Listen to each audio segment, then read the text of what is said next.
Dengan bangga kami mempersembahkan kepada kalian ulasan series berjudul The Blacklist. Bercerita tentang seorang penjahat kelas kakap bernama Raymond Red Reddington yang menyerahkan diri kepada FBI untuk membantu mereka memburu orang-orang yang terdaftar dalam daftar hitam miliknya. Daftar hitam itu berisi nama dan data dari para penjahat, koruptor, dan teroris paling berbahaya di dunia yang diburu dan yang tidak terdeteksi apapun. So, without any further ado, let's get into it. Scene dibuka dengan memperlihatkan seorang pria bernama Red Reddington. Saat itu tengah terduduk di halaman depan kantor FBI.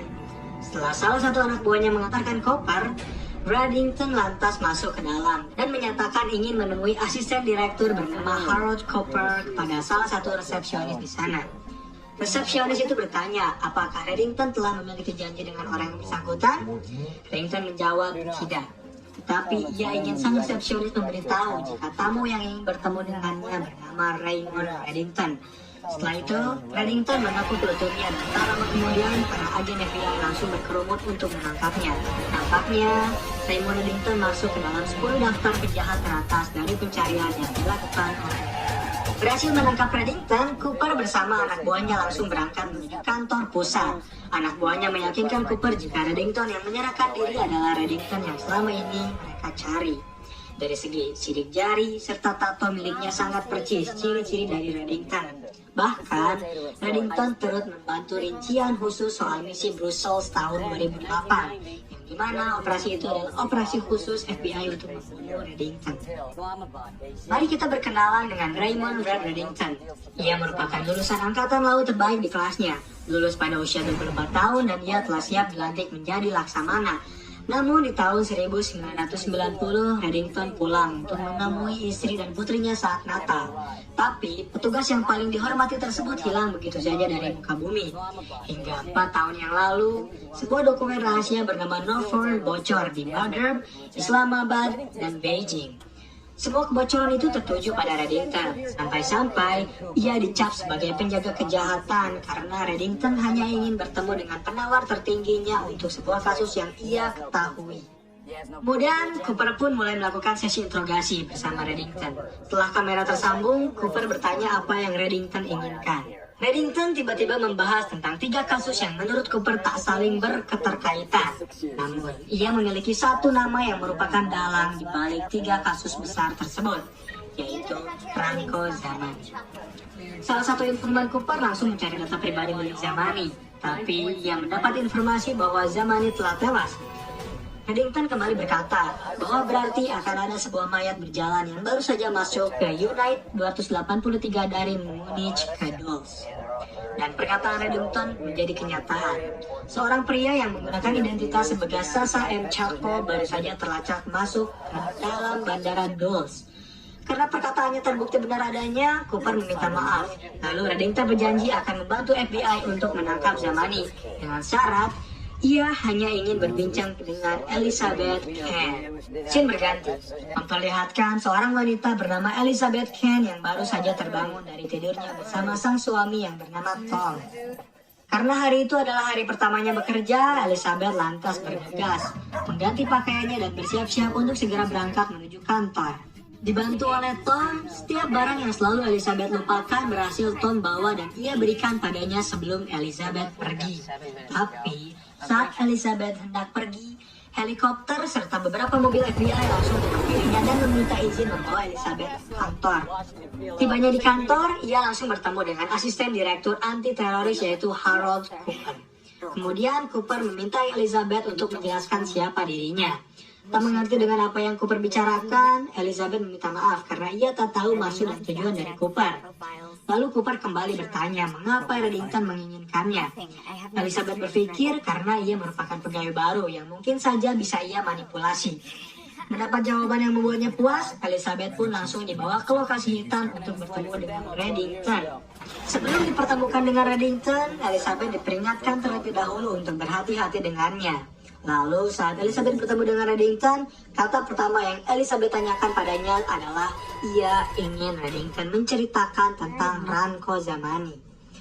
Meskipun Reddington menjawab tak sesuai dengan pertanyaan yang ia berikan, Elizabeth hanya terdiam. Hingga akhirnya, Reddington menjelaskan setiap rencana yang akan Zamani lakukan.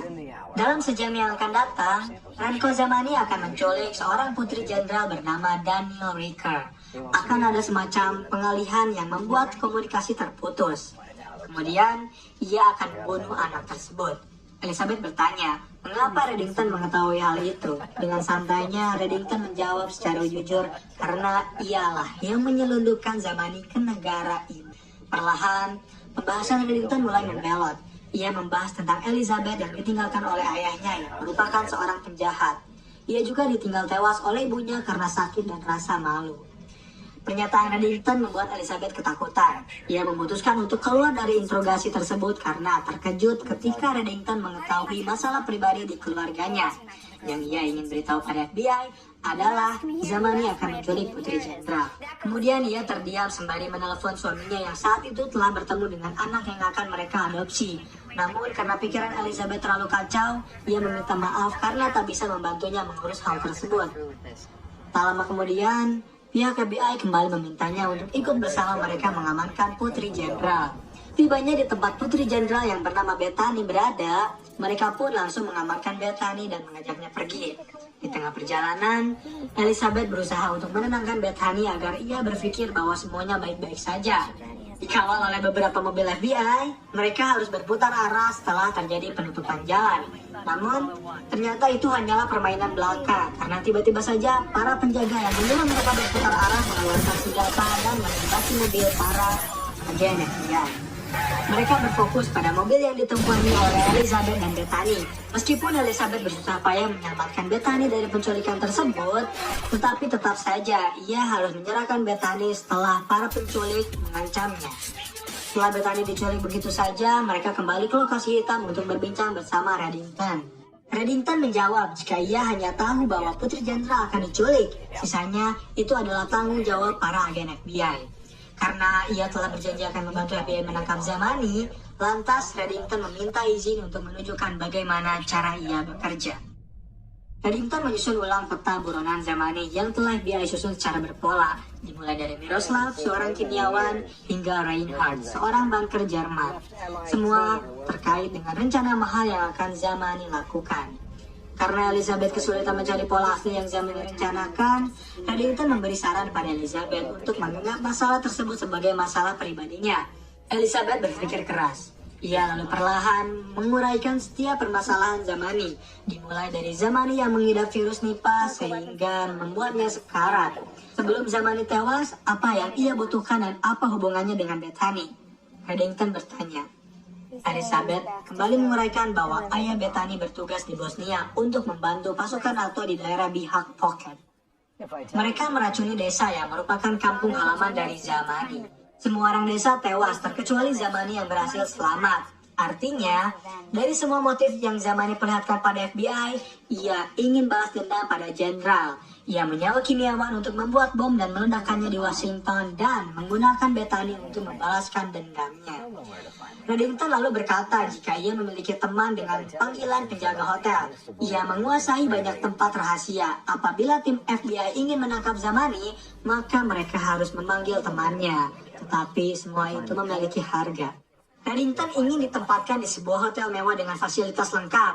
Dan perkataan Reddington kembali terbukti. Dalam hitungan sekejap, tim FBI berhasil meringkus kimiawan beserta anak buahnya. Hal tersebut membuat Elizabeth bisa tenang dan pulang ke rumahnya dengan perasaan lega. Bahkan saat ia tiba di rumah, Elizabeth melihat ucapan selamat datang dari Tom atas anak adopsi mereka yang pertama. Ucapan itu benar-benar membuat Elizabeth senang. Namun, kesenangan itu tak bertahan lama ketika ia melihat Tom telah dalam kondisi berdarah dan terikat. Di samping Tom, ia melihat kehadiran Zamani yang bertanya mengapa Elizabeth mengetahui keberadaannya di kota ini. Zamani ingin Elizabeth memberitahu informasi tentangnya. Semua informasi Elizabeth berikan pada Zamani agar suaminya selamat. Kemudian Zamani menjelaskan jika ia memiliki rencana yang akan menimbulkan banyak korban jiwa. Pilihannya, Elizabeth harus menyelamatkan banyak korban jiwa atau ia menyelamatkan suaminya. Kemudian, Zamani menusuk perut Tom dan ia pergi begitu saja. Tom yang perlahan kehabisan darah langsung dibantu oleh Elizabeth yang menelpon 911. Setelah itu, ia kembali menghampiri Reddington untuk menyalahkan semua ini padanya. Ia menyalahkan Reddington karena mengira Reddington lah yang memberitahu Zamani tentang operasi rahasia ini, sehingga suaminya harus menjadi korban. Tetapi Reddington mengelak. Ia justru meminta Elizabeth untuk berterima kasih pada Zamani karena mungkin saja Zamani telah menolongnya.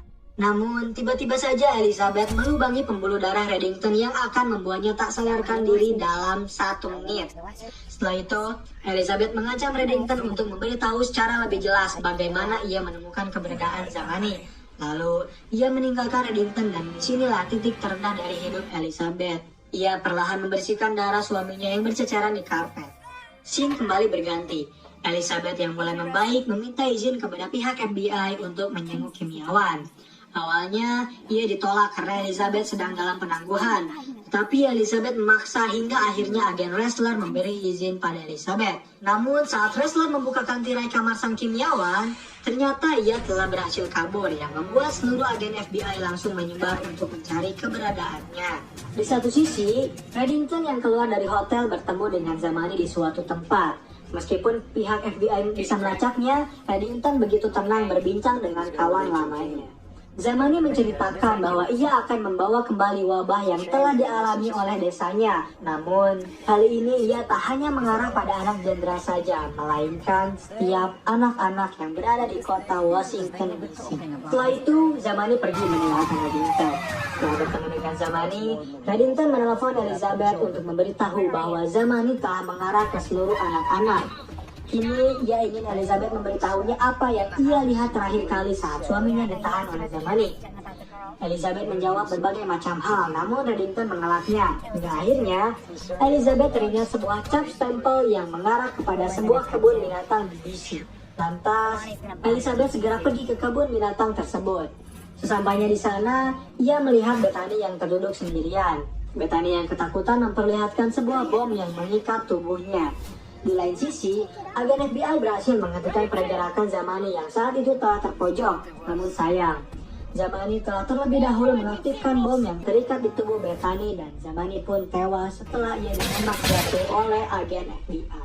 Karena bom telah menyala, Elizabeth kembali menelpon Reddington untuk meminta bantuan. Reddington memberitahu Elizabeth jika ia telah mengirimkan satu temannya yang akan menangani bom tersebut. Tak lama kemudian, seorang pria asing yang tak bisa berbicara bahasa Inggris sama sekali langsung datang dan membantu Elizabeth mengamankan bom di tubuh Bethany. Dengan cekatan, pria itu langsung memotong kabel bom dengan baik hingga bom itu berhenti berdetak. Setelah menyelesaikan misinya, pria tersebut pergi begitu saja. Tak lama kemudian, Reddington datang dan setelah Bethany berhasil diselamatkan, mereka kembali mengadakan rapat. Kali ini Reddington memberi sebuah kesepakatan kepada FBI. Ia ingin melakukan kembali penangkapan sesuai dengan daftar hitam miliknya yang telah ia tulis selama 20 tahun. Di daftar itu terdapat nama dari seorang politikus, mafia, peretas, dan mata-mata. Zamani hanyalah sebagian kecil dari nama-nama yang berada di dalam daftar hitamnya. Meskipun FBI memiliki daftar itu sendiri, namun ia yakin jika daftar tersebut hanyalah sebagai formalitas belaka. Inilah peraturan yang ingin Reddington terapkan. Ia tak boleh tidur di lokasi yang sama selama lebih dari 2 malam selama berturut-turut. Reddington harus memiliki pelacak 8 mm terenkripsi penuh yang akan ditanam di lehernya. Ia meminta pengamanan sendiri. Dirinya memilih 5 orang terdaftar, dan 2 diantaranya dipilih secara langsung oleh FBI. Apapun yang Reddington katakan, ia meminta kebebasan dalam sesi bernegosiasi. Dan yang paling terpenting juga adalah ia hanya berbicara kepada Elizabeth Kent. Kemudian kita bisa melihat scene terakhir di episode 1 yang memperlihatkan Elizabeth. Kini, ia mulai menyadari sesuatu yang salah dari suaminya. Setelah ia menemukan sebuah kotak berisi sejumlah uang serta beberapa paspor milik suaminya dengan identitas yang berbeda-beda. Episode 1 pun berakhir di sini. Terima kasih telah menonton video pembahasan series dari The Blacklist. Bagaimana tanggapan kalian? Komen di bawah untuk rekomendasi film atau series selanjutnya.